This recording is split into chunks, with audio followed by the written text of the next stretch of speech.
समविचारी प्रतिष्ठान नारायणगाव ग्रामपंचायत नारायणगाव यांनी सगळ्यांनी ठरवून आज मला इथे येण्याची संधी दिली, तुमच्या दर्शनाची संधी दिली।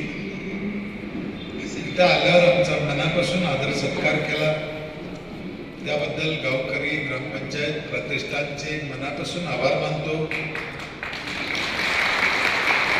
तसा हा खूप अचानक ठरलेला 4 दिवसातला कार्यक्रम, माझ्याकडे तारीख पण नव्हती, आजची दुसरीकडे दिलेली होती। आम्हाला जे शिव होते, मी त्यांना आमच्या दैवता समान मानतो, बनकर साहेब यांचं हे गाव मला एकदम क्लिक झालं आणि मी तारीख देऊन टाकतो तुम्हाला। मला खरंच खूप आनंद झाला, बनकर साहेब तुम्ही समोर आहे म्हणून नाही, पण जसे जे भजन कीर्तन करते ना लोक, त्यांना पांडुरंगाच्या मंदिरात जर चान्स मिळाला ना भजन करायला, तर जो आनंद होतो ना, तोच आनंद मला तुमच्या समोर होतो। कारण कुठे बोललं वेगळं आणि मंदिरात बोलणं वेगळा। मी मला खरंच स्वतःला भाग्यवान समजतो। तुम्हाला काही शिकावं, तुम्हाला काही माहिती द्यावं, तुम्हाला काही बोलावं, ह्या लायकीचं मी नाही, पण जे काही आमचं बोबडं भजन आहे आपण गोड करून घेताना अशी आशा करतो। कमी वेळेत ठरवून एवढे लोक, विशेष करून महिला मंडळ आलं, मला आनंद झाला। माणूस पहिल्या दिवशी मला आमंत्रण द्यायला आलं, मी त्याला टाळत होतो, मी ते बाजूला जात होते, ते मला चिटकत होतं, असं चिवट माणूस दिसतोय रस्त्यात बारकी, चिवट एकदम चिवट।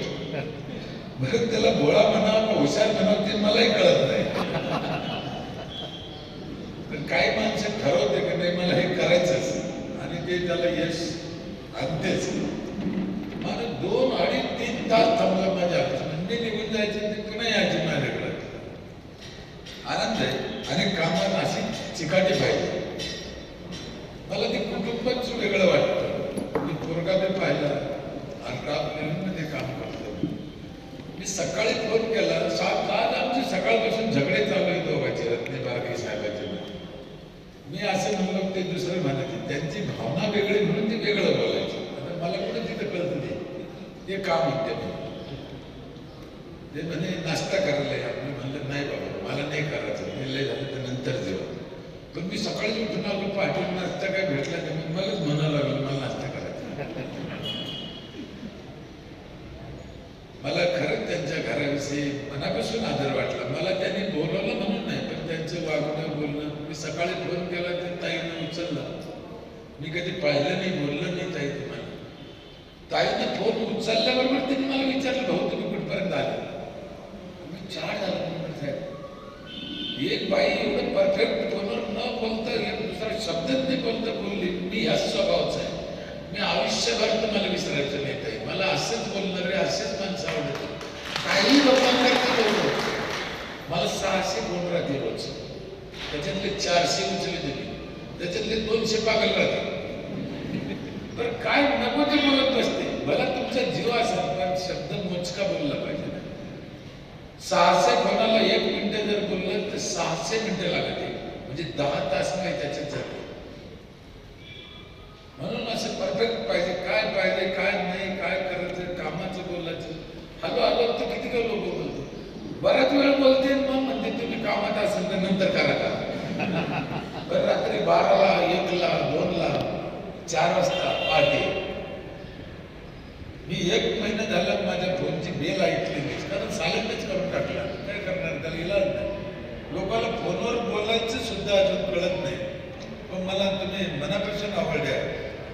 मला तर कधी घाई झाली नाही तर मी एक साडी तुम्हाला भेट घेणार होती, मला इतका आनंद झाला, इतका आनंद।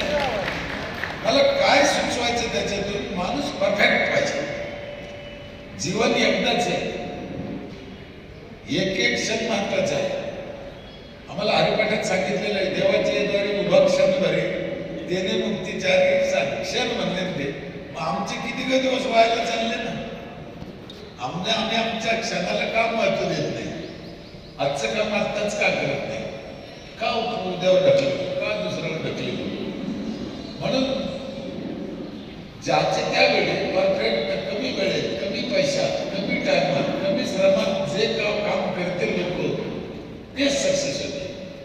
त्यांचा जी ध्यास आहे, आपल्या जवळ शिंदे साहेब बसलेले, पी.टी. शिंदे, झाडाच्या बाबतीत आयुष्य त्यांनी शिक्षक होते म्हणजे सगळं सोडून झाले शिक्षक आता काय झाडं लावली.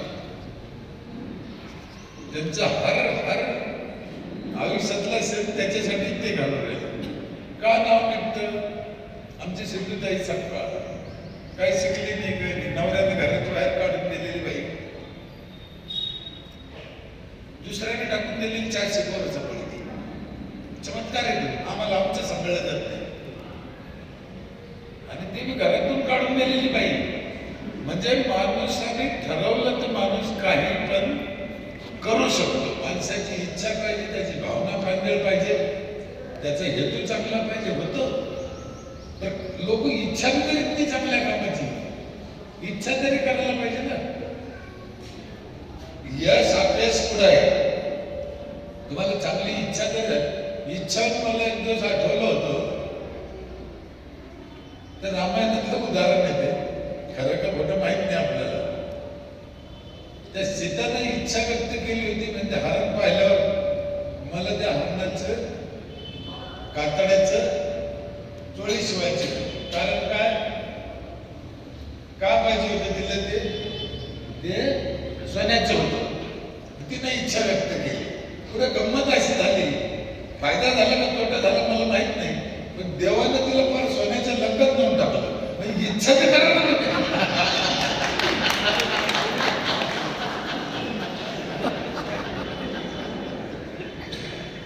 इच्छा करायला काय हरकत आहे तुम्हाला? आपल्या शरीरात असे काही घटक आहेत, आपल्या शरीरात असे काही घटक आहेत ते तुम्हाला अवगत आणि परमेश्वर तुम्हाला ऑटोमॅटिक देतो. तुम्ही इच्छा करा, त्या रस्त्याने जा, काम करा. होतं काय आहे माझं, कोण आहे मी? काही कधी तुम्ही ऐकलं असेल नाव घेऊन पेपरला, कुठं माहिती टीव्हीवर माहित नाही. भास्कर पेरे माझं नाव आहे. 7वी शिकलेला माणूस जिल्हा परिषदच्या शाळेत. तिकडं नापास करीत नाही म्हणून 7वी व्हायले. एक ग्रामपंचायत मध्ये काम केलेला सदस्य, सरपंच काम म्हणून काम केलेला माणूस, उपजात वारकऱ्यांची अवलाद, थोडंफार शेती असलेले शेतकरी, घरात राजघराणं नाही, काही बापदादे कुठं खूप करोडपती नाही. मग का लोक मला बोलवते, का देशभर बोलवते, का माझं ऐकून घेऊन राहिले, काय त्याच्या मागचे कारण काय बाबा? सीओ साहेब, डिप्टी सीओ, कलेक्टर, तहसीलदार, BDO, जिल्हा परिषद सदस्य, पंचायत समिती मेंबर यांचं ट्रेनिंग घेतो आम्ही. पुण्याला घेतो, यशदाला, NIRDला घेतो, हैदराबादला, उत्तर प्रदेश, गुजरातमध्ये जाऊ, सगळ्या राज्यात जातो मी. मला ती भाषा कळत नाही, तिथल्या मध्ये माणूस घालून सांगावं लागतं. मी याला सांगतो, मग तो त्याला सांगतो, तो खरं सांगतो का खोटं सांगतो ते मला कळत नाही.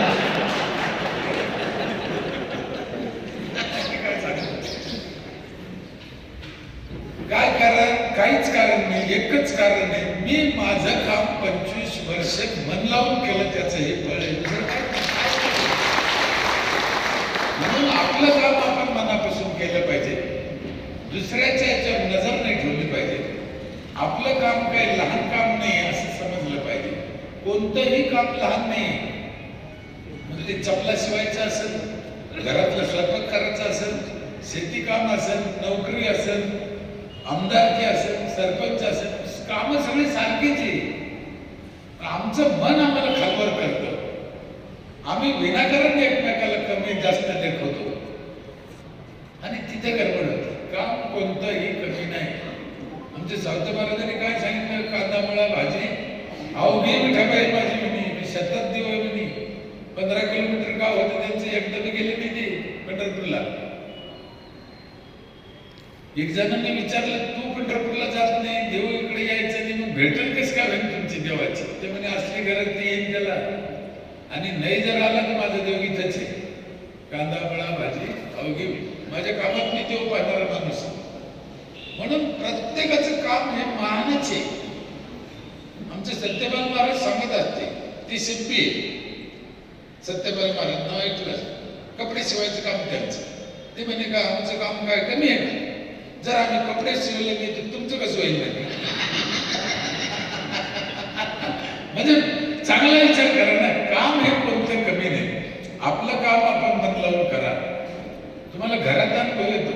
जर बाईने मन लावून स्वयंपाक केला नाही तर काही द्या तिला तो चांगला होणारच नाही. त्याला एकच कारण लागतं, फक्त मन लावून. तव्यावरली पोळी, गरम पोळी अशी मोडून काही काही चटका बसतो ती तोडून नवऱ्याच्या ताटात चटकून पोळी टाकली ना, 2 इन्क्रीमेंट पेक्षा मी तो आनंद जास्त राहतो साहेब. करता पाहिजे त्याला, काय मजा असते जेवण. आणि जेवणात हेच येते काय तुम्ही म्हणलं तसं सगळं काही येत नाही. बसकर साहेबांनी सांगितलं गेल्यावर कोणी 7 बारा घेऊन गेलं की सगळे येतं की नाही येत नाही, काय येत ना. मी तर आम्ही आनंदी राहायचं. आम्ही तेच केलं. काय नाही माझ्याकडे, मला जमीन नाही, एक गुंठा, दुकान नाही, बकरी नाही, काय नाही, काय नाही. देवाचे उपकार आहेत, त्यानं मला हे दिलं नाही. उपकार म्हणतो मी. देवाचे आणखीन एक उपकार आहेत, मला मुलगा नाही, ते पण उपकार आहे म्हणतो मी. आणि ती म्हणायची वेळ आली, आता म्हणायची वेळ आली, मला मुलगा नाही देवाने दिलं, चांगलं झालं. जेव्हा ते देवाने मला जे द्यायला पाहिजे ते दिलं, जे नाही द्यायला पाहिजे ते नाही दिलं. काय दिलं मला देवाने? 5 मुली आहेत मला, मनापासून दिले त्याने. लय चांगलं झालं, मुलगा नाही दिला. 5ही मुलीचे लग्न झाले, ज्याचे त्याच्या घरी आहे. काय डोक्याला ताण नाही, कारण ते सगळं मुस्लिम राष्ट्र आहे. म्हणून सप्ताह वाईट आहे का? नाही. सप्ताह कशासाठी आहे? 7 दिवस शिकायचं, 358 दिवस काम करायचं, याच्यासाठी सप्ताह आहे. तुम्ही आज सप्ताह घातला, उद्या पाऊस पडेल का? असं होणार नाही. म्हणून महाराजांना आम्हाला 400 वर्षापूर्वी सांगितलं, वृक्षवल्ली आम्हा सोयरे वनिचरे, झाडाला सोयरे म्हणले, सोयरे. अजून एक गोष्ट काय शिकवली आम्हाला चुकीची? माणूस जन्माला आल्यावर सगळ्यात आधी त्याला आईचं दूध लागत. सांगितलं ना, खोटं आहे ते? माणूस जन्माला आल्यावर सगळ्यात आधी त्याला ऑक्सिजन लागतो. आणि तो कशातून मिळतो? झाडातून मिळतो ना. आई मेली तरी पूर्ण जगू शकतो, पण ऑक्सिजन नाही मिळालं तर जगणार नाही. म्हणून समाजाला शिकवताना बरोबर शिकवा ना, त्याचं महत्व कळू द्या ना. काही सांगून देते. किती ऑक्सिजन लागतो माहिती आहे का माणसाला? 4 झाडाचा. तुमच्या गावाची लोकसंख्या 20,000, ही मागची, आता जास्त झाली म्हणजे. 4 झाडं एका माणसाला. किती झाडं पाहिजे ना का?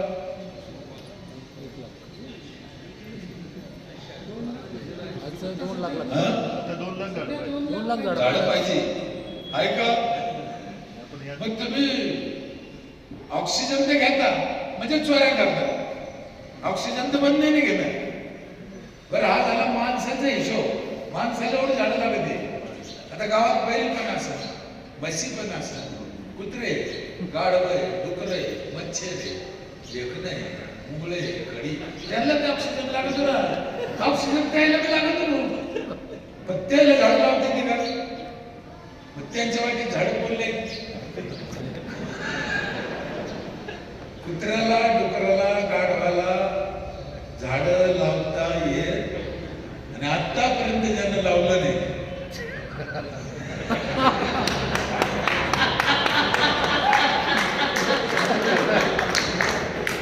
त्याला कुत्र्याच्या अवलादच म्हणायचं. कुत्रे झाड लावित नाही, लावलेले उकरून टाकले. आणि असे कुत्रे दर गावात राहते, दर गावात आहे. म्हणून झाडं लावले पाहिजे. मुलाचं शिक्षण महत्वाचं, त्यातल्या त्यात फळाचे लावा झाडं. माझं तर डबल म्हणणं आहे त्याला, झाडं नाही नुसती, झाडं नाही, फळाचे लावा. मी लय लोकांना, सरपंचाला गावोगाव सांगतो, झाडं फळाचे लावा, फळाचे लावा. ते म्हणते साहेब आम्ही फळाची झाडं लावू, पण पोरं व्हायचे नाही.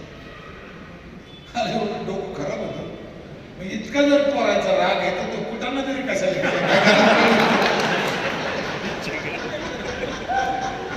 अरे पोरं फळं खाते, खाऊन देणं काय का बापाचं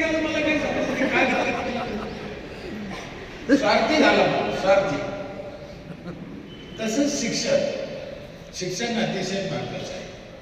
सावित्रीबाई फुले असतील, डॉक्टर बाबासाहेब आंबेडकर, शाहू महाराज ह्या लोकांनी शिक्षणासाठी खूप प्रयत्न केले म्हणून आपल्याला चांगले दिवस आले. त्यांच्या अगोदर बी लय लोकांनी केले शिक्षणासाठी प्रयत्न, पण हे अलीकडे आपल्याला दिसतं.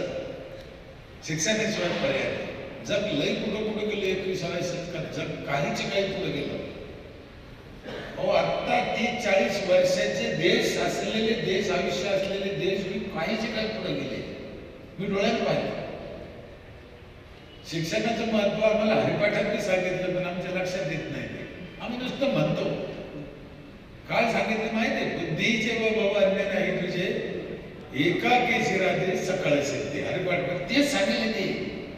बुद्धीचे व भाऊ अन्य नाही तुझे, एका केशी राजे सकळ सिद्धी. शिक्षण पाहिजे. शिक्षणाशिवाय काही खरं. ते मोबाईलला जर शिकाय झालं तुम्हाला समजत नाही. आत्ता ते पोराकडून मी काय नाव टाकून घेतलं, साहेबाचे पोरा कुठं मला ते जमानत ते धरण मागून काय तर चुकलं तिथे काय त्याला म्हणलं भाऊ मला एवढं करून देते, शिकलेलो झालं. शिक्षण पाहिजे म्हणून मुलाला शिकवा. डॉक्टर बाबासाहेब आंबेडकरचे एक वाक्य आहे, शिकान शिकून मोठवा. शिक्षणाशिवाय पर्याय नाही. शिक्षण हे वागण्याची दूध म्हणते. शिकलं पाहिजे ना. शिक्षणाचा उपयोग मग देशासाठी, कामासाठी केला पाहिजे. शिक्षणाने काही होऊ शकतं. ज्ञान आणि विज्ञान हे काही दोन नाही. आणि विज्ञानाचा तुम्हाला वापर करायचा तर तो शिक्षणाशिवाय होऊच शकत नाही ना. तसेच शेवट स्वच्छता एक आहे. स्वच्छता लई महत्वाची. त्याच्यात साफसूफ आलं, शौचालयाचा वापर आला, शरीराची स्वच्छता, मनाची स्वच्छता. लोक आळशी झाले. पोरायची नखं बी मास्तर नेम काढत होते. काय बिल्लाचे पणच झालं. आम्हाला आमचं काय कळत नाही. स्वच्छतेच्या बाबतीत आम्हाला आमच्या एका गुरुजीने सांगितलेलं आहे, तुम्ही सुशिक्षित लोक आहे म्हणून सांगतो. तो तुम्हाला म्हणे साहेब डाव्या हातात अंगठी सुद्धा नाही पाहिजे म्हणे. त्याच्यात लय घाण वृत्ती म्हणे. आतून काळी भंगार होती म्हणे, म्हणून डाव्या हातात घालायचं नाही. घालूच नाही म्हणे. घातली तर उद्या हातात घाला. आणि तिच्यात गुंतलेली घाण वरून हात गुंतल्यात निघत नाही. ते आत तशीच राहते. मग ते पीठ मळायच्या टायमाला बाहेर त्याच्यात घेऊन. आणि किती जंतू असे की जे आपल्याला डोळ्यांनी दिसत नाही. म्हणून शौचालयाचा लय महत्वाचा विषय आहे. 2 मिनिट लघवीला संडासला जायला उशीर झाला तर आमचं रक्त खराब होतं. म्हणजे संडास हा इज्जतीसाठी नाही, आरोग्यासाठी. काही लोकांनी काय सांगितलं, महिलांच्या इज्जतीसाठी संडास बांधायचं. खाली हलकट. महिलाला इज्जत, माणसाला इज्जत नाही पाडवायला. काय इज्जतीचा त्याचा काही संबंध नाही. बरं महिला पुरुष सोडून द्या तुम्ही. 1 वर्षाचं पोरग आहे, त्याच्या संडासमध्ये माणसाच्या संडासमध्ये काय फरक आहे? 1 वर्षाचे काय भाकरी खाऊ बापू. संडास आहे, ती घाण आहे. म्हणून त्याला मातीच्या आग लपवलं पाहिजे. ज्या महापुरुषांची आत्ता पूजा केली आपण, छत्रपती शिवाजी महाराजांची, 400 वर्षापूर्वी महाराज शौचालय वापरत होते. सत्य घटना आहे. त्या काळात बांधलेले संडास आहे, दगडाचं भांड आहे. मी डोळ्याने पाहिलं. मी रायगड किल्ल्यावर त्या गाईडला पहिले विचारलं होतं, महाराजाचा संडास दाखव मला वापरलेला. तुझं चाळ झालं की साहेब मला कधी कोणी विचारलंच नाही. आणि सर तुम्हाला शपथ खाऊन सांगतो, मी जेव्हा संडास पाहिलं, मी वाकून दर्शन घेतलं त्या संडासचं. 400 वर्षापूर्वी आमच्या बाप संडास वापरत होते. झाला आम्हाला इतकी म्हणजे जग पुढे गेलं म्हणते ना. ट्रम बिरम स्वित्झर्लंड आत्ता कोण झालं, बागेत निघेन कोण झालं. ज्या वेळेस छत्रपती शिवाजी महाराज संडास वापरत असतील ज्या काळात, त्या काळात हे बायडनचे पंजे फंजे खज्जे कोणी असतील ना, साले ते पाणी निघत नसतील तेव्हा इतका आमचा देश पुढे गेला. 400 वर्षापूर्वी संडास वापरत मजाक नाही साहेब. तुम्ही चांगला विचार करा. आज मी 12,000 घेऊन हलकड बाहेर जातो म्हणल्यावर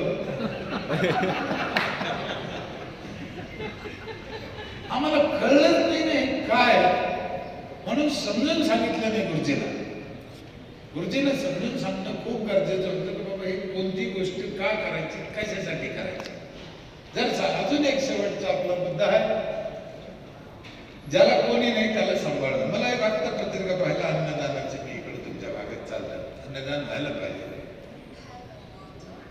प्रश्न असा आहे, 50-60 वर्षाच्या पुढे जर एखादा माणूस झाला, वय झालं, थकलं, त्याला काम करता येत नाही, त्याला घरात कोण नाही, त्याला घरात कोणी नाही, तर त्यानं काय करायचं. कदाचित तो माणूस आयुष्यभर नाश केला असेल संसाराचा, पण आज त्याला खायला नाही. शेवटी ती जिम्मेदारी गावाची, सरपंचाची असं मला वाटतं. कारण गावात माणूस उपाशी बसला नाही पाहिजे, कोणी असू द्या. आणि याच कामावर आम्ही आमच्या इथे काम केलं, हेच काम आम्ही निवडले. आरोचं 20 लिटर पाणी एका घराला रोज मोफत, आणि 4थं पाणी माझ्या इथे सकाळी 5 ते 8 आंघोळीला गरम पाणी येतं नळाला. बाईला चुलीवर पाणी तापायची गरज नाही. पंचायत आंघोळीला गरम पाणी देऊ शकते, विश्वास बसतो. झाड तोडू नका, झाड तोडून समोर म्हणणारे लय गुरुजी पैदा झाले, पण चुलीत काय झालं ते सांगणारा गुरुजीच पैदा नाही झाला. नळाला गरम पाणी आलं, ही बाई लाकडं तोडून आणीन का, कशाला आली, ती एडी झाली का. म्हणून आम्ही समाजाला शिकवतो, पण मी करून घेतो त्याच्याबद्दल. शिकत बसायचं नाही, त्याला शिकवलं तर लोकांना राग येतो. तुम्ही लय शहाणे झाले का, आमच्या जगात चड्डी घालत नव्हती, अशी ते लोकांना राग येतो. म्हणून त्याला शिकत बसायचं नाही, त्याच्याकडून करून घ्यायचं. त्याला त्या जाळ्यात पडायचं. तुम्हाला जर सांगितलं ना 4 उंदरं पकडून आणा, शर्यत लावली, 4-5 उंदरं पकडून आणा, तर तुम्ही काय करेन त्याच्यासाठी. पिंजराला बरोबर, उंदराच मागं पडत नाही. तेच केलं आम्ही, आमच्या इथे पिंजरे लावले चौकून, ते बरोबर गुंतले त्याच्यात. आणि गावगाव काय होतं, उंदराच्या मागं पडत आहे, ते काही हाती लागत नाही. अरे हे 4-4, 5-5, 10-10 हजार रानडुकर सांभाळायचे काय खायची गोष्ट आहे की, हे रानडुकरची एका दुरी जाण्याची स्वतः नाही. 4 माणसं घरातली एका सोयीनं राहत नाही, ते अख्खं गाव आहे ना, हे कसं शक्य आहे नाही. म्हणून वापरलेलं पाणी सगळं पुनर्वापर करतो आम्ही. झाडं खूप आहे फळाची आमच्या इथं, फळाचे. माझ्या इथे रस्त्याला पोरं नारळ तोडून खाते, नारळ पाणी पिते रस्त्याला. साहेबांनी पाहिलं त्या दिवशी, यांनी बी पाहिलं, यांनी पाहिलं, रस्त्याला नारळ तोडून खाते. एवढा आनंद होतो तुम्हाला काय सांगू. या वर्षी आमच्या स्मशानभूमी कमीत कमी 80 क्विंटल जांभळं निघाली.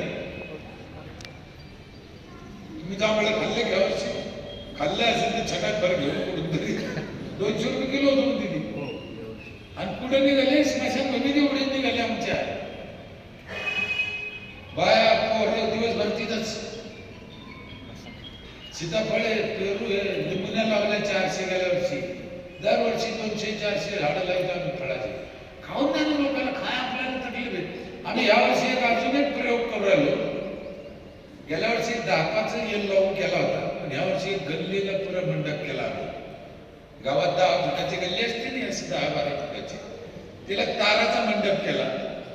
ताराचा घरातून घर तार बांधले आणि खाली येल लावून राहिलो आम्ही वाट्याच्या कडेला. दोडकं, कारलं, भोपळे. पाणी किती लागेल त्याला माहितीये तुम्हाला. जेवायच्या टायमाला तुम्ही नुसता हात धुतला तरी येल जगत. पण तिला वाट्यावर भोपळं तोडता आलं पाहिजे, वाट्यावर तिला कारलं, दोडकं तोडता आलं पाहिजे, भाजी करता आलं पाहिजे. होऊ शकतो, काय अडचण आहे. बरं आम्हाला काय करायचंय पंचायतला माहिती का, मंडप केला आम्ही, बी आणून द्यायचं. आता फक्त पुढचं ती बाई करून घे. होऊ शकतं. आणि गरज ही देशात संख्या वाढत चालली, जमीन वाढत, आणि मग पर्याय काय पुढं. तुम्हाला असंच काहीतरी करणं आहे.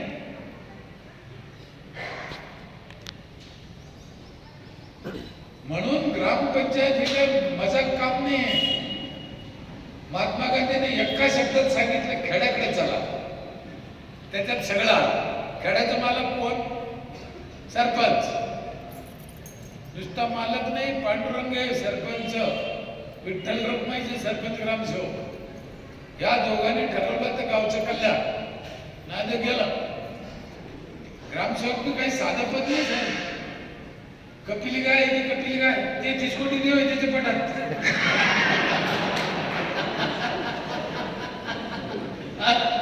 मी 25 वर्ष पाहिलं ना, 25 वर्षात मला 3 ग्रामसेवक लाभले फक्त, बदली नाही.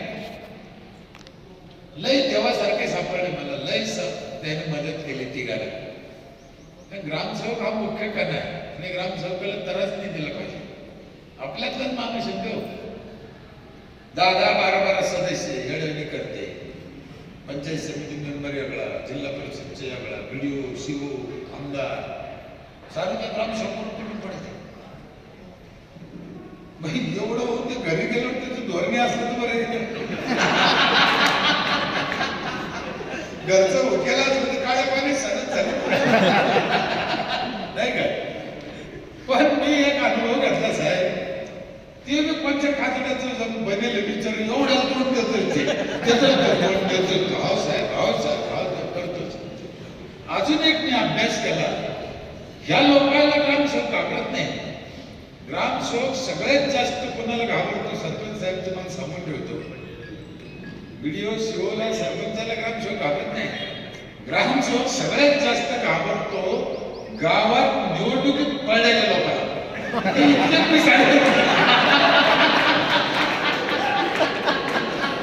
ते पिसाळ्याला म्हणतात, त्याला गावात इज्जत राहत नाही. सरपंचाला बोलता येत नाही. मग कोण मुलं खाली हे काऊन केलं, हे कोणी कामाने केलं, मी माहितीचा अधिकार देतो बस. पडलेला माणूस जर ग्रामसेवकाला दिसला इकडं, याला जायचं असतं इकडं नाशिकला जाईल, पण इकडं नाही जायचं. अशा वेळेस निवडून आलेल्या सदस्यांनी, सरपंचांनी ग्रामसेवकाच्या पाठीमागे खंबीरपणे उभं राहिलं पाहिजे. माझा ग्रामसेवक एसीत बसतोय, विचारल्याशिवाय आतमध्ये जायचं नाही. ग्रामसेवकाच्या केबिन मध्ये हा आमचा नियम आहे. कोणी असू दे, येऊ का सर म्हणायचं, मग जायचं. 1.25 कोटीचं ऑफिस आहे, सेन्सॉरचे दरवाजे, 3 दरवाजे उघडून दिसतो ग्रामसेवक आमचा. काय डोक्याला ताण नाही, एकदम मस्त. 2-4 घंटे ड्युटी केली, घरी जातो, लेकरं बाळात बसतो, खातो पितो, मस्त राहतो, एकदम सुखी, म्हणजे एकदम सुखी. मला सांगते ते, हा 10 रुपयाचं लफडं नाही, 10 रुपये कमाई नाही, काय म्हणतो इतकं सुखी आहे. मी घरी जाऊन पण शिवसाहेब काही बोलत नाही, BDO काही बोलत नाही, पाटील ग्रामसेवक जाऊ द्या, काय टेन्शन नाही ना. म्हणून ग्रामसेवकाला पण समजून घेतलं पाहिजे. ते आपल्याच पोरगा आहे ना कोणाचे तरी, ग्रामसेवकाला समजून घेतलं पाहिजे. झाडं आणखीन लावा, फळाचे लावा. जसे तुम्ही सांगितलं तशा प्रथा मी अनेक झाडाच्या चालू केल्या. लग्नाच्या दिवशी झाड लावतो, पहिल्या दिवशी आई वडील वारले त्या दिवशी झाड लावतो. माझी आई वारली 2 वर्ष झाली, 100 वर्षाची होती. 26 जुलैला वारली मागच्या. मी राख सुद्धा पाण्यात नेली नाही. तिकडे कुठे नेते राख? नदीत. 5 खड्डे केले नाशिकला, 5 खड्डे केले मी. 5 खड्ड्यात सगळे राख टाकली, 5 झाडं लावले, 5ची झाडं जगली. आईची आठवण राहिली, झाडं जगले, पाणी खराब नाही झालं, जायचे 500 रुपये वाचले. किती सोपं. मी तुम्हाला विचारतो, तुमच्या आईची बापाची राख आहे, एवढी एवढी घेतली, लहान चमचाभर, किंवा तुमच्या नवऱ्याची असं धरा, थोडीशी घेतली, गिलासभर पाण्यात टाकली, तुम्हाला प्यायला दिलं, प्या, पेन का? नवऱ्याची असली तरी नाही. मग लोकांच्या पाण्यात पोतभर कसं टाकलं? बुटाने आणलं पाहिजे का? पंचमेत नेऊन टाकलं कसं? तुम्हाला एवढं चालत नाही, पण लोकल प्यायचे ते पाणी. पण झालं काय, कोणातरी गुरुजीने त्याला सांगून टाक गंगात, झालं सोबत. आता ते वापस आणायला अवघड झालं ना. त्याला माहित नव्हतं नंबर कोण द्यायचं. त्यानं भोळ्या भावात कोणाला तरी विचारलं असेल तेव्हा, याचं काय करू? ते म्हणलं असेल काय करू, टाक पाण्यात जाऊन गंगात. त्याने नेऊन टाकलं, झालं सोडून. म्हणून गुरुजीत मोठा मान करा. तुम्हाला परफेक्ट काही माहित असलं तर गुरुजी व्हा, नाही तर गुरुजी तरी नका होऊ. त्याच्या मनात त्याला करून द्या ना, कशाला चुकीच्या रस्त्याने नेता. लग्नाच्या पहिल्या दिवशी नवरदेव नवरीने झाड लावलं ना, इतकं भारी काम आहे ते. ती बाई ते झाड मोडून देऊ शकतच नाही, दर्जात लावा जपणारच ती. आम्ही चालू केलं, काही पोरी लावून राहिले. एकदा काय झालं, बाई नवरदेव नवरी झाड लावत होते, म्हातारी आली, नवरी खड्ड करीत होती. म्हातारीने पाहिलं, हळदीचा आजच आली, घेरा चोडं खड्ड करायला लावलं. माझ्याकडे पाहिलं तर म्हातारीने म्हणजे मिळालं, तोच कामाचं नाही. लावाची मेस सांगितलंय. आणि नवीन पद्धत आली म्हणली, आता पहिले नव्हती. काय पद्धत म्हणली, गुजरातून आली ही पद्धत आपल्याकडची. काय पद्धत आहे म्हणलं, पहिल्या दिवशी नवरदेव नवरींना दरवाजात एक झाड लावलं तर लेकरू बाळ जगतच नाही. असं म्हणे माती लुटू लागली. गुरुजी कसं पाहिजे, भले वाचीलच पाहिजे तुम्ही गुरुजी. आणि मी खोटं नाही सांगितलं. जर नाही लावलं झाड तर नाही जगायचे लेकर बाळ, लक्षात ठेवा. म्हणून कुठून ऑक्सिजन, कोरोनात 80% लोक ऑक्सिजन नाही मिळायला म्हणूनच गेले, दुसरं काही कारण नाही. अतिशय महत्वाचा विषय आहे तो. म्हणून झाडं लावायचं. झाडाशिवाय पाऊस नाही, झाडाशिवाय माणसाचं जीवन नाही, झाडाशिवाय फळ नाही, सावली. अनेक पर्यावरणाला ते दिल्लीमध्ये म्हणे शाळाला सुट्ट्या दिल्या होती, माग एवढं ओढलं गेलं. आपल्याकडे होऊ शकतं ना ते. अनेक कारणे प्रदूषणाची, त्याच्यातलं हे एक कारण नाही, झाडं नाही. म्हणून प्रत्येक माणसाने झाड लावा. आपल्या बहिणीचं लग्न झालं, जाताना झाड लावा तिच्या हाताने, सून करताना लावा. काय करते आपल्याकडे, तुमच्याकडे नवरी पहिल्या दिवशी आली तर काय करते, घरात बसताना टोकरा ठाकरी करते काय ते. एवढ्या जणी ठोकरून आल्या, याला विचारा काऊन ठोकरला, म्हणलंच नाही. मागच्याने सांगितलं ठोकरा, मग पुढच्याला जरी ठोकरून पाहिजे काही समजत नाही, काहीच नाही. बरं, ठोकरा ठाकरीचं पुढे उद्घाटन करीत असते का पहिल्या दिवशी, आयुष्यभर मला ठोकरा ठाकरी चालत ना. काही चांगल्या प्रथा पाडू शकतात, चांगल्या प्रथा काढा की ज्याने गावाला, देशाला, स्वतःला त्याचा फायदा होईल ना. लावा. बरं, हे काय वाईट काम नाही, पुण्याचं काम आहे ना. म्हणून झाडं भरपूर लावा. स्वच्छता आहे, त्यामध्ये शौचालय पण आहे, शिक्षणाचा विषय. हेच आम्ही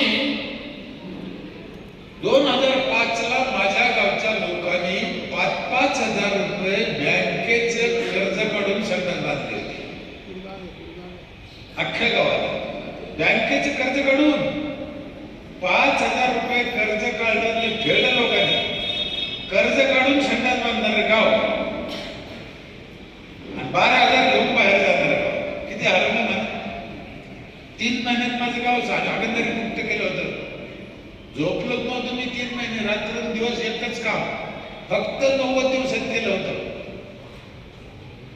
माझ्याकडं 2840 लोकसंख्या होती तेव्हा. माझ्या वहीत 2840 लोकांचे नाव होते. नुसतं संडास कोणी बांधलं नाही, तो संडास वापरतो का तर त्याला टीक मारित होतो. जेव्हा 4840 लोक संडास मध्ये गेले तेव्हा काम बंद झालं. इतकं काम परफेक्ट करायला पाहिजे, लई गरज आहे त्याची. आम्ही रोडवर टाकीतो संडास, हवेत येतं, पुन्हा पाऊस पडला पाण्यानं होऊन जातं, पुन्हा आमच्या पोटात जातं. रस्त्यावर नेऊन टाकलं, संध्याकाळी बकरे ढोरे आले, मोटरसायकल आली, ट्रॅक्टर आलं, पुन्हा घरला घेऊन येतं. सकाळी नेऊन टाकायचं, दिवसभर उठून घेऊन यायचं. असंच चालू आहे. पण दुसऱ्या दिवशी राहतं कधी. त्याच्यात आणखी एक भानगड अशी आहे, तुम्ही कधी ऐकलं की नाही ऐकलं माहित नाही, मी सांगितलेलं आहे. मासे असते, मासेला 6 पाय असते. महिला मंडळ नीट आहे, 6 पाय. आणि एका पायाला 6,000 जंतू चिटकते असं म्हणते. एका पायाला 6,000. आणि तिला पाय राहते 6. म्हणजे 36,000 जंतूंची कधी माशीचे पायाला. समजा ती माशी रस्त्यावर कोणाच्या संडासवर बसली आणि उठून आली आणि आपल्या भाकरीवर बसली, आपण भाकर खातो का फेकून देतो? खातो, कोणी खातो. किती जंतू घेऊन आली? 36,000. कारण आपल्याला कळलं नाही ते. आता आपण याचा उलटा प्रयोग करू. जर एखाद्या माणसाला किंवा एखाद्या बाईला सांगितलं तुम्ही काय करा, तुमच्या स्वतःच्या संडासमध्ये स्वतःच्या टाचणीचं टोक बुडा, सुईचं टोक फक्त ते असं बुडा आणि ते भाकरीला लावा, ती भाकर खा. काही कोणी नाही खाणार म्हणतो, नाही खाणार. मग मला सांगा, टोक मोठं 6 पाय मोठे, 6 पाय मोठे म्हणजे जास्त खातो. सुईच्या टोकाचं नाही खात. इथे आणखीन एक गडबड झाली नारायणगावकर. सुईनं लावलं ते तुमचंच होतं, ते तुम्ही खात नाही. आता या माशानं आणलं, कोणाचं आणलं कोणाचं नाही आणलं काय भाजपचं आहे का राष्ट्रवादीचं आहे काय माहितीये. आम्ही खातो कारण आमच्यातलं अज्ञान. म्हणून हे सांगणारे गुरुजी आम्हाला पाहिजे, हे सांगणारे गुरुजी आम्हाला तयार झाले पाहिजे. म्हणजे समाज ऐकन ना. काय त्याच्यात आज पण मला असं वाटतं थोडेफार तरी लोक इथं बाहेर जात असते. आता याच्यासाठी समाजसेवा, परमार्थ, परमात्मा याचं हे आम्हाला कळत नाही. जर तुमच्या गावातले ते लोक आता कोण असते 10-5 घरं, 20-25 घरं येडेवाकडे जायल कळकट मळकट बाहेर जात असेल, त्यांचं तुम्हाला खावं लागत. आज त्यांचं जर बंद करायचं असेल तर तुमच्यापाशी पर्याय काय? त्यांना जाऊन समजावून सांगणे, त्यांच्या पाय पडणे, त्यांना विनंती करणे. म्हणजे समाजसेवेत स्वतःचं हित कसं राहतं पहा. त्यांच्या पाय पडायचं ते त्यांच्यासाठी नाही पडायचं. त्यांच्या पाय पडतात तेव्हा तुमचं खाणं बंद होईल. म्हणून संस्था प्रतिष्ठानं जे काम करते ना, इतरांसाठी करायचं. आम्हाला तेच शिकवलेलं आहे ना. जे कारण दिले गादिले त्याचे त्या लोकांच्या घरात तेव्हा तुम्हाला सुख मिळत. ते संडास बांधतील तेव्हा तुमचं खायचं बंद होईल. म्हणून आम्हाला शिकवलं की परमात्म्याची सेवा करा. परात्मा, दुसऱ्याच्या आत्म्याला जर आम्ही काही समजलो, त्याची सेवा केली, त्याचं नाव परमात्मा आहे. आम्ही दगडाच्या देवालाच परमात्मा म्हणून बसलो. परात्मा म्हणजे दुसऱ्याचा आत्मा, त्याची सेवा करा. कसं ते देव पुढं कळलं आम्हाला नाही कळलं. संतांनी सांगितलं, बाईनं काय सांगितलं, ज्याच्या हाताला भेटते त्याला देव भेटेल, कष्टाशिवाय देऊ नये. तुकाराम महाराजांनी सांगितलं, कामामध्ये काम तुम्ही म्हणा राम राम, दळीता काटिता. आणि हे जे आम्हाला रिकामा बसून राम राम म्हणायचं सांगायचे नाही, ढेबरे पोटायचे लोक, त्याला बुटानं आणलं पाहिजे, बुटानं आणलं पाहिजे. रिकामा बसून नाही, कष्टाशिवाय पर्याय नाही. महिलांना काही सांगायची गरज नाही. 16-17 तास काम करते बाई. किती घंटे करते? सकाळी किती वाजता उठते? 5 ला, रात्री 10 वाजेपर्यंत 17 तास काम करते बाई. माणूस 5-6 घंटे. तो गेले खानदानी असला तो हलकट एवढा आहे. ती 17 तास काम करते, हा 6-7 घंटे करतो. रोज म्हणतो माझी फायदा कधी याची कशी काय फायदा कधी मला कळत नाही. लय माणूस आमच्याकडे पुरुष प्रधान म्हणून मातीत घातलं मैदान. म्हणताना लक्ष्मी म्हणतो, पण वागवताना लक्ष्मीसारखं वागत नाही. हो, आमच्या तिकडं सकाळी पाणी तापून दिलं का त्याला 2 घंटे लागते पाहिलं पाणी तापायला. सगळं 2 तास. बरं नुसतं तापायचं नाही, त्याला नेऊन द्यायला लागतं तो राजाला. इकडे काय पद्धत आहे, नेऊन द्यायला लागतं. मला अजून कळलं नाही, आंघोळीला यालाच जायचंय म्हणजे बादली हातात काऊन नाही देते. शिकून सगळं काय करतो काही कळत नाही कशाने. बरं काही लोक तर असे आंघोळ झाल्यावर ट्रॅव्हल मागवते, तिथून ट्रॅव्हल करत हाताला टावेल काय वजन आहे काही. तुम्ही म्हणाल याचा विकासाचा कामाचा ग्रामपंचायतचा काय संबंध आहे? संबंध नाही.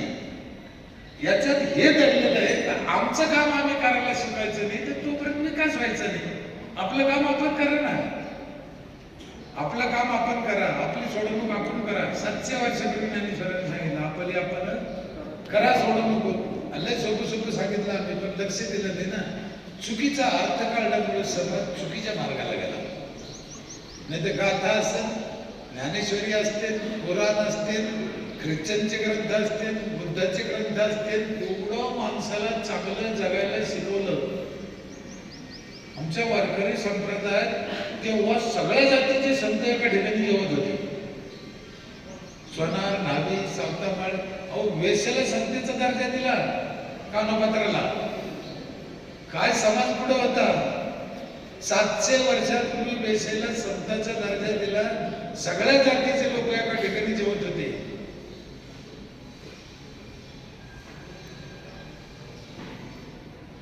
मी तू पण जाऊ दे दुरी, एकची घोंगडे पांघरू हरी. गाथ्यात तवा सांगितलेलं आहे. एका छताखाली आम्ही राहू, एका घोंगडीखाली आम्ही जाऊ. मी तू पण जाऊ दे. हे जातीभेद आम्ही अजून घेऊन चाललोय. तेव्हा सांगितलं आम्हाला तेव्हा. पण गुरुजीनं नीट सांगितलं नाही. मी बार गुरुजीला दोष देतो, त्याचं कारण ते या समाजाला नीट शिकवलं असताना कशाची जातपात कशाची भांडणं करणं असते. आणि प्रत्येक जातीत प्रत्येक धर्मात चांगल्या गोष्टी आहे. आम्ही जात नाही, पाहत नाही. मी सगळ्याकडे जातो. पांडुरंग शास्त्री असू द्या, नाशिकचे मोरे दादा असू द्या, श्री रविशंकर असू द्या, ते जमाते इस्लाम असू द्या, ते ईदवाले ते फिरते ते लोक ते असू द्या, RSS असू द्या, देवन मोहन भागवत साहेब भेटले, काँग्रेस असू द्या, राष्ट्रवादी असू द्या, शिवसेना असू द्या, भाजप असू द्या, काय आपल्याला घेणे. सगळ्या याच्यात काही ना काही चांगलं राहतं, सगळ्या याच्यात काही ना काही वाईट राहतं. चांगलं काय ते आपण घ्यायचं ना.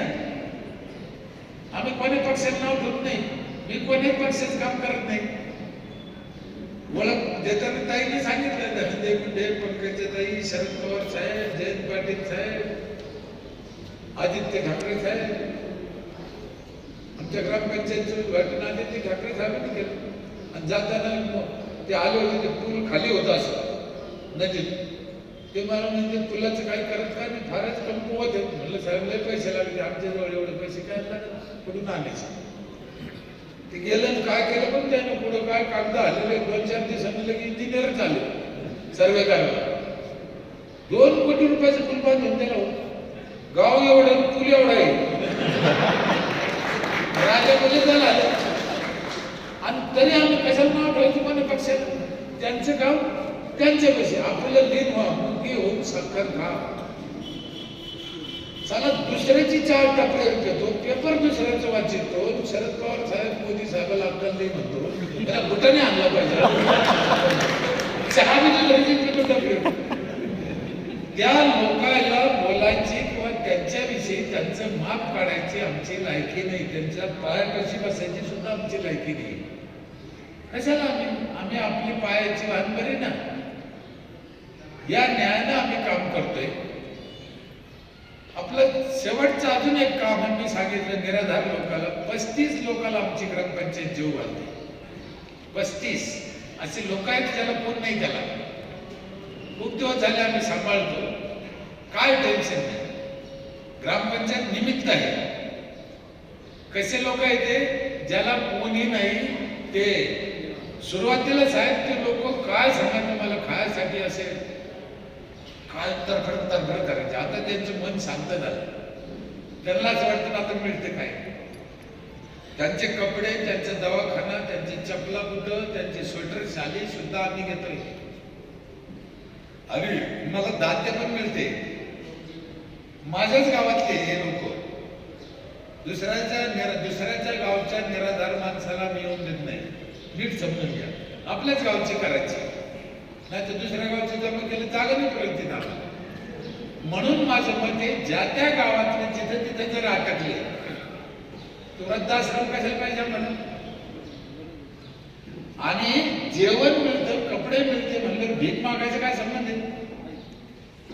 बघा योजना कशी आहे. भीक मागायला काय करायला कशाला मागत ते? आणि भीक नाही मागितलं तर लहान पोरं चोरून नेतील का? नाही नेणार ना. भीक मागायचं बंद होऊन जाईल ना. तिचे लहान पोरं चोरून नेते ना साहेब, हात कापी ते लंगडं करते, त्यांना भीक मागायला लागते. टोळे आहे, धंदा आहे. आम्ही डोळ्यात पाहतो नाक्यावर पोरं भीक मागते. भिकारीची पोरं नाही ते, चोरून नेलेले पोरं आहे ते. धंदा आहे तो, पट्ट्यात लोक द्यायचे, मालक आहे. म्हणून आम्ही योजना आखताना, काम करताना कसं केलं पाहिजे? साप नेला पाहिजे, काठी नाही मोडली पाहिजे. म्हणून प्रत्येक योजनेची आता फेर तपासणी करायची गरज आहे. प्रत्येक कामाची फेर तपासणी पाहिजे. वीज मंडळांना फेर कसे, महामंडळी एसटीना फेर कसे, शेतकरी चांगला कसं जमलं, ग्रामसेवकाला काय पाहिजे, पोलीसला काय पाहिजे, याची एकदा सगळ्या खात्याच्या सगळ्या तज्ञाकडून आढावा घेतला पाहिजे. घ्यावाच लागणार आहे. आणि मी रोज रस्त्याला रात्र 10 दिवस फिरतो, 8 दिवस रात्री घरी जाणं होत नाही. बायको रात्री एकदा विचारती, जेवण झालं का, राहायची सोय आहे का? हा बरोबर झोपा. सकाळी एकदा विचारती, वळ्या घातल्या का, आंघोळी केली का? हो म्हणलं, ती कपड्याला ठपका मारती, हाय बा आपलं माणूस, हाय हाय. 8 दिवस जाणं होत नाही घरी. तिला असं तर विचारते नाही, तू हाई बाबा चांगलं कसं काय विचारते? मी लय ठिकाणी बोर्ड पाहिले रात्री, पुढं अरुंद पूल आहे किंवा धोकादायक पूल आहे किंवा पुढं नाही धोक्याचं वळण आहे किंवा ऑक्सिजनची जागा आहे असं लिहिलेलं राहतं. मग मला एक कळत नाही, त्या बांधकामच्या इंजिनियरला माहिती आहे की पुढं धोक्याचा पूल आहे, अरुंद पूल आहे. मग केलं काय झक मारायला भाडव्यानं, त्याला मोठा करता नाही आलं. बरं आमच्याकडून 60,000 रुपये वन टाइम टॅक्स घेतला. रातची 2 वाजता मग आम्ही काय करायचं? काय करायचं? तुम्हाला सांगितलं धोकादायक पूल आहे, मग तुला गाडी डोकं घेऊन खालून जायचं? करायचं काय तिथं? आणि साहेब ते मला तर असं वाटतं की आमच्या श्रद्धेला खतपाणी घालण्यासारखं आहे. ती जी जागा ते म्हणते ना, ऍक्सिडेंटची जागा, म्हणजे तिथे काय म्हणते कोणत्या जागेत ते अपघातग्रस्त जागा म्हणजे काय होत आहे तिथं? म्हणजे काय सुचवायचं काय याला? नीट समजून घ्या. अपघातग्रस्त जागा म्हणजे सुचवायचं काय? वळण आहे, काहीच नाही ना. मग कशाला ठेवलं ते? अहो लय लोकांना असं वाटतं अपघातग्रस्त जागा म्हणजे भूत आहे तिथं, आणि बरं तिथं नेमकं मरेल राहतेच ऍक्सिडेंटना. कितीतरी गोष्टी अशा आहेत. आता आम्हाला मी काही देशामध्ये पाहिलं, आपल्याकडे जे तार असते लाईनचे हे पूर्ण केबल आहे. आकडा कुठे टाकेल तुम्ही? टाकू शकतो नाही. पाण्याला मीटर बसा तुम्ही, पाणी वायाला जाऊ शकतं नाही.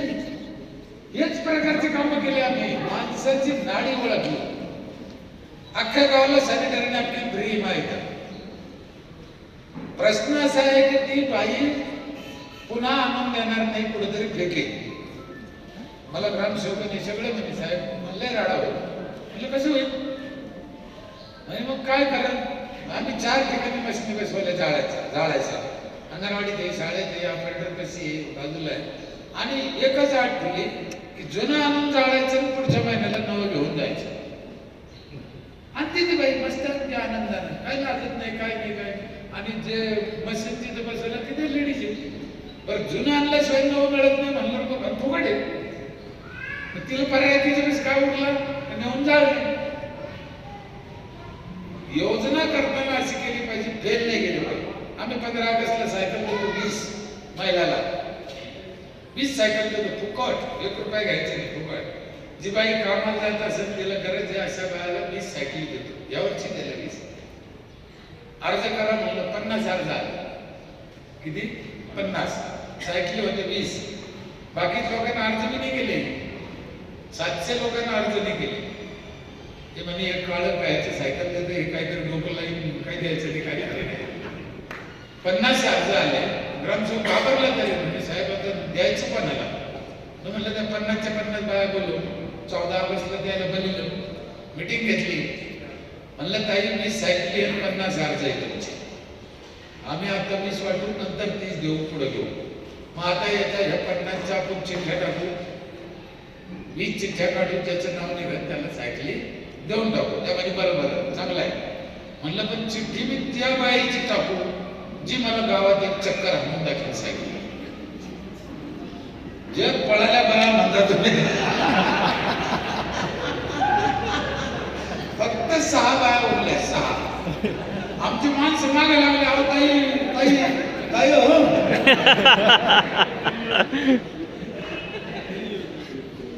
म्हणजे योजना आखताना तुमचा अभ्यास चांगला पाहिजे. समाज खोटा अर्ज करेल करीतच ना, त्याच्यात काय नवाले. म्हणून मला हे जेवणाचे की भोजनाचे जे आता शिवभोजन आपल्याकडे चालतं बघा, पण कोण जेवतं ते, कोणासाठी असं काय आहे का? नाही, 10 रुपयात जेवण आहे. मला तर असं वाटतं शासनानं पंचायतीला ही निराधार योजना म्हणून जर गावात 10-20 लोकांना जेवण चालू केलं, काही खर्च लागणार नाही एवढा. आज मी निराधार महिलाला पगार दिला जातो, ती निराधारच असेल याची गॅरंटी नाही. पण तिला जेवण दिलं ग्रामपंचायत मध्ये तर बगर निराधारची येणार नाही, तिथे भ्रष्टाचार होणार नाही. हेच लक्षात ठेवा. परत तुम्ही 1000 रुपये महिना दिला जरी निराधार पाहिला ते माणसाला, त्याने करायचं काय? तुम्ही चालता येत नाही. 1000 रुपये घेऊन काय करेल?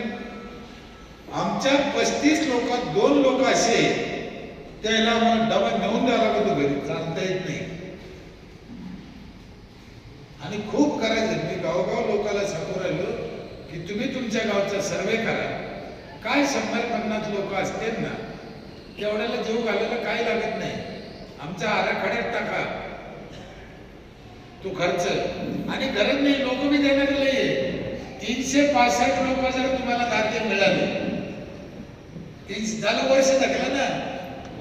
आता ह्या गावात जर 100 लोक निघाले, 2000 रुपये जरी त्याचा खर्च धरला रोजचा सगळा, तर त्या माणसानं वर्षातून एकदा 2000 द्यायचं ना. तुमच्या लग्नाच्या वाढदिवसाला द्या, तुमच्या बापाची पुण्यतिथी असेल तेव्हा द्या, तुमच्या पोराच्या वाढदिवसाला द्या. आणि त्या 100 लोकांपासून किती आनंद होऊ. काहीच अवघड नाही, होऊ शकतं ते. 100 लोकांना पोळ्या किती लागतात? 400 दिवसभर. तुमच्या गावात घरं किती? 20,000, 5,000, 5-6,000, 10,000 घर. चतकुर पोळी दिली, किती पोळ्या झाल्या? 2,500. आम्हाला किती लागत आहे? 400. त्याच्यापेक्षा जादा कुत्र्याला टाकीतो आम्ही. आणि ही पाळी कोणावर बी येऊ शकते. जसं तुम्ही सांगितलं, रेमाडीच्या सिग्नलवर सुद्धा ती पाळी आली. आणि तुमच्या आमच्या सरकार बी येऊ शकते. त्या माणसानं मागं काय पाप केलं ते पाहिजे नाही. आज त्याला खायला नाही, त्याला जेव घालायचं हे आमचं काम आहे. अशा अनेक गोष्टी आहेत, कितीतरी गोष्टी आहेत ज्या आम्ही केल्या. सगळे धन बसवले. कर्मचाऱ्याला टायमर याच लागत, जाच लागत. 42 CCTV कॅमेरे अख्ख्या गावात. बाई घराच्या बाहेर पडली, पहिले पदर घेतली, नाही तर मेला ती सुद्धा म्हणजे ऑफिसात. 35-36 बेसिनी माहिती रस्त्यावर बेसिन हात धुवायला. मी एका ऑफिसात गेलो, तिथे पाहिलं होतं, इथं थुकू नका, इथं थुकू नका. मग थुका पडून मी म्हणलं असं नाही चालत. आमच्या ग्रामसेवकाला म्हणलं आपली इथं थुकू नका बोर्ड लिहायचं नाही. आणि मग म्हणलं बेसिन कसं सगळं गेले, 24 तास पाणी आहे त्याला. बरोबर आहे साहेब. आणि त्या बेसिनवर काय लिहिलं माहितीये? इथं थुका, इथं थुकू नका नाही, इथं थुका. जिथं तुम्ही लिहिता ना इथं थुकू नका, लोक त्याच्यावर थुकते. लोकांना व्यवस्था करून द्या. नो पार्किंगचे बोर्ड लिहिते. पार्किंग कुठं करायचं? पार्किंगचे बोर्ड सांगा ना, इकडे पार्किंग आहे, इकडे मग ती उभं करेल. नो पार्किंग म्हणलं तुम्हाला अक्कल आहे, पुढं काय करायचं? माणूस गोंधळून गेला ना. राज्य सरकार असो, ग्रामपंचायत असो, केंद्र सरकार असो, कोणी संस्था असो, कोणतं खातं असो, काम करताना असं परफेक्ट करा की समाज चुकला नाही पाहिजे. त्याला लाईनीत घ्या. येड्यातला येडा माणूस रविवारी बँकेत जात नाही. काहून त्याला माहिती फक्त आज बँक उघडी राहत नाही. त्याला रविवार म्हणता येत नाही साहेब, आजवर म्हणतो तो, पण बँकेत जात नाही. माणसाला गरज पडली तर माणूस मोटरसायकलला हात देईल, फोर व्हीलरला देईल, ट्रकला देईल, ट्रॅक्टरला हात देईल, गरज पडली नाही तर. पण रेल्वेला हात देतो का? नाही. काहून? त्याला माहिती उभाच राहत नाही. पण आमची रेल्वे जर कुठे उभा राहिली मग ते हात देईल ना. हा दोष माणसाचा नाहीये, गुरुजीचा. बार बार मी सांगतो, गुरुजी चांगले पाहिजे. समाजात चांगले लोक आहे, वाईट लोक आहे, सगळ्या क्षेत्रात चांगले आहे, सगळ्या क्षेत्रात वाईट आहे, सगळ्या क्षेत्रात वाईट आहे. असं एक क्षेत्र नाही की त्या क्षेत्रात लोक वाईट नाही. मग करायचं आणि करणाऱ्या लोकांनी ध्यानात ठेवायचं. सरपंच साहेब तुमच्यासाठी खास करून सांगतो, चांगलं काम करत असताना आमच्याकडे आहे बाबा, तुमच्याकडे माहित नाही, ते काही फोर व्हीलरच्या मागून टू व्हीलरच्या मागून कुत्रे लागते का? अर्धा किलोमीटर पळते नाही का? इकडे पळते. मला वाटलं आमच्या तिकडेच पळते, पण मला तिकडे पळते. म्हणलं अवघड आहे. काय केलं? शिवाजी पुरस्कार मिळायचा राहतो का? छत्रपती संभाजी पुरस्कार आहे का? कशासाठी पळत देते? तुमचं चांगलं चाललेलं त्यांना खपत नाही. पण मी त्याच्यात एक शिकलो की ज्या गाडीच्या मागे कुत्रे लागले त्या गाडीवाल्याने कधी गाडी उभा करून त्याला विचारलं नाही, भाऊ तो काय प्रॉब्लेम आहे? त्याला विचारायचं नाही, आपली गाडी नीट चालवायची असते. कुत्रं मागे लागलं, लागून द्या. पळत पळत पळत पळत दमन थकल. म्हणून चांगल्या लोकांनी तिकडे लक्ष द्यायचं नसतं. काय करतात? कधी कधी काय चुका होत्या. आमच्याकडे 2 गडी होते. कानून फक्त 30-40 वर्षापूर्वी आम्ही एकत्र होतो. थोडी जमीन होती. सत्य घटना आहे. बंजारा समाजाचे 2 भाऊ होते. कानून फत्तू नाव. 5 मिनिटात आठवण 2 उदाहरण सांगतो मी. त्या कानूनात फत्तूला ताकद नाही होती. एवढे उंच हाईट, भलती ताकद, अक्कल अजिबात नाही. पगार बी लागत नव्हत्या, फक्त भाकरी. खूप काम करायचं. माझी ड्युटी कामावर फत्तूर होती. सकाळी कामाला लावायचं, दुपारी घेऊन यायचं, जेव घालायचं, पुन्हा कामाला लावायचं, संध्याकाळी आणायचं. ते सुट्टी बी करीत नव्हते. त्यात समजत नव्हतं. एकदा काय झालं, मी लाकडी नांगर करायचं म्हणून एक बाबत तोडली आली. लाकडी नांगर असते ना, आता ती बाबळ अशा ठिकाणी तोडली, सुताराकडे न्यायचं तर पण तिथं गाडी पण जात नव्हती ती काढायला. ठीक होतं, अडचण होतं. त्या कानोलन पत्तूला मी दुपारा म्हणलो, ते लाकूड डोक्यावर उचलून बाहेर आणायचे रस्त्यापर्यंत. आपण आणताल का? आणू म्हणे.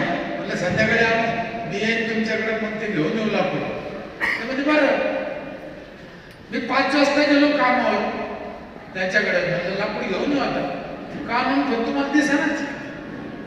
कुठे गेले म्हणलं लाकडा कशात नाही गेले. तिथे जाऊन पाहिलं तर कानून फक्त लाकूड घेऊन उभा. सत्य घटना आहे, मावर काटा येते. माझ्या आधी कधीपासून उभा होते मला माहित नाही. लाकूड घेऊन उभा. अरे म्हणलं का रे? ते म्हणजे दादा आम्ही लाकूड लेवलचं उचललं, आम्हाला चालताच येणं. त्यानं काय केलं होतं माहितीये? कानानं तोंड केलं होतं इकडं, फत्तून तोंड केलं होतं इकडं. लाकूड घेऊन उभं राहिले. चालता येईल का? नाही. अरे देवा. मग मी ते तोंड फिरले, ते लाकूड सोयीचं करून दिलं त्यांच्या खांद्यावर. दोघांची तोंड एका दिशेला केले. तडतड चालायला लागले की लागले हसायला. असे कानून फत्तू दर गावात आहे. एकाचं थोबड इकडं, एकाचं थोबड इकडं. ताकदी आहे पण चालता येतं का? म्हणून मी काय रोखला. आम्ही दर गावात जाऊन त्या कानून फत्तूला सांगतो का बाबा हो, एका दिशेला तोंड करायला. तुमच्या गावात काही कानून फत्तू असेल तर माझी विनंती आहे बाबा हो, त्या ताकदीचा वापर आपण आपल्या गावच्या विकास इकडं तोंड करून बसायचं नाही. त्याच्यासाठी तुम्हाला काय कळतं हे महत्वाचं नाही, समाजाला कसे घेऊन चालायचे हे महत्वाचं आहे. मी पहिलं मी सांगितलं घेऊन चाललं पाहिजे. कधी कधी काय होतं आपल्याला काय अक्कल आपण तीच दाखवायला जातो, समाजात ते सहन होत नाही. म्हणून आपली अक्कल थोडी दाखवून ठेवली पाहिजे आणि लोकांना घेऊन चाललं पाहिजे. घेऊन चालायचं एक उदाहरण सांगतो, 2 मिनिटात आठवतो. मी माझी बायको तुम्हाला सांगितलं कितवी शिकलेली आहे, 7वी. काय कळत नाही. एकदा काय झालं, आमच्याकडे स्वाध्याय परिवार चालतो. ते लोक येऊन खड्डे करणं, झाडं लय काम केलं आमचे. ते एकदा आले म्हणे, दादा संध्याकाळी एक कार्यक्रम आहे मंदिरापुढे, तुम्ही दोघं या. म्हणलं बरं, मी सगळ्या पद्धत जातो. दोघं या म्हणे जोडीना. दोघं गेलो जोडीना. पहिली बार नेली बायको गावात नाही, तिला काय कळतच नव्हतं, नेली. तिथं ती ताई म्हणे, दादा कार्यक्रमाला थोडा उशीर आहे, आपण एक मनोरंजनाचा खेळ खेळू. म्हणलं काय खेळ आहे? ते म्हणे जोडीचे खेळ. आणि जोडीचा खेळ म्हणलं मग अंगाला काटाच आला. म्हणलं आता काय खरं नाही आपलं, कारण ही बायको पहिली बार घेऊन आलो ना, तर हिच्या संग गल्लीत खेळ खेळायचा म्हणजे आपली बेइज्जत होणार, आपली इज्जत नक्की जाणार सरपंचाची. इलाज नाही, काय करा. त्या ताईला म्हणलं बाबा खेळ काय समजून तर सांग. मग त्या ताईने खेळ समजून सांगितलं नीट. तोच प्रश्न तिच्या नारायणाला म्हणजे नवऱ्याला विचारला, तोच जे उत्तर बाईनं दिलं तेच उत्तर नवऱ्यानं दिलं तर मार्क पडत. तिनं वेगळं यानं वेगळं उत्तर दिलं तर मार्क पडत नव्हते. उदाहरणार्थ बाईला विचारलं आपल्या देशाचे पंतप्रधान कोण, बाईने सांगितलं राहुल गांधी. काय सांगितलं? राहुल गांधी. माणसाला विचारलं तिच्या नवऱ्याला आपल्या देशाचे पंतप्रधान कोण, त्याने सांगितलं नरेंद्र मोदी. ते उत्तर चुकलं, मार्क नाही. दोघांचं वेगळं वेगळं आलं. दोघांना सांगितलं लालू प्रसाद यादव, तर चालतं 10 पैकी 10. उत्तर बरोबर हे पण चूक यायला मान नव्हतं. दोघांना हे सांगायला पाहिजे, आज त्याचा खराचा नियम होता. कळलं? मग सगळ्या लक्षणाला प्रश्न विचारले, त्याने उत्तर दिले. माझ्या बायकोला विचारलं, तिनं मी उत्तर देऊन टाकलं. ज्या बाईला जो विचारत होता प्रश्न तोच तिच्या नवऱ्याला. मला विचारलेला प्रश्न असा होता, तुमच्या पहिल्या मुलीची जन्मतारीख काय? मला 5 मुले असल्यामुळे विचारलं. मला माहित होतं 1-1-83 माझ्या पहिल्या मुलीची जन्मतारीख आहे. किती? 1-1-83. आता सांगायचं खेळाचा नियम काय? सारखा पाहिजे ना. 1-1-83 म्हणजे म्हणलं ही जर म्हणली पुरुषाच्या महिन्यात होईल, ही जर म्हणली संक्रांतीच्या आधी 15 दिवस होईल, भुकला ना. काय तमाशाच झाला, धाक झाला, टेन्शन आलं मला. विचार केला साहेबने, सत्य घटना आहे, मला आज आठवत ते. आणि मी उत्तर देऊन टाकलं ताई. म्हणलं मला काय माहित नाही. 10 पैकी 10 पडले त्याला.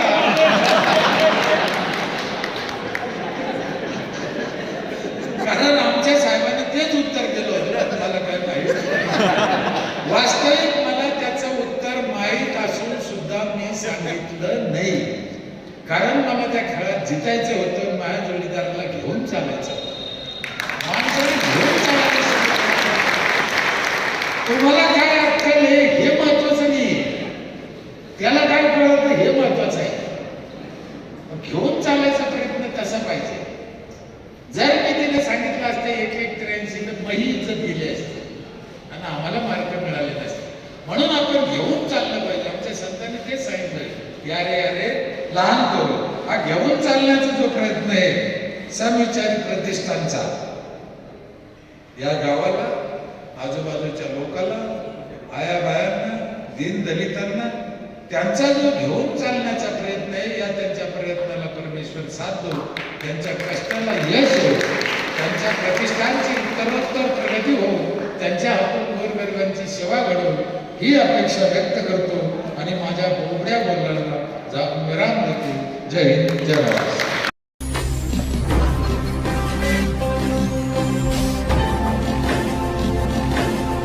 ताज्या घडामोडी आणि नवनवीन माहिती मिळवण्यासाठी समाज दर्पण या YouTube चॅनलला सबस्क्राईब करा आणि बेल आयकॉनवर क्लिक करा.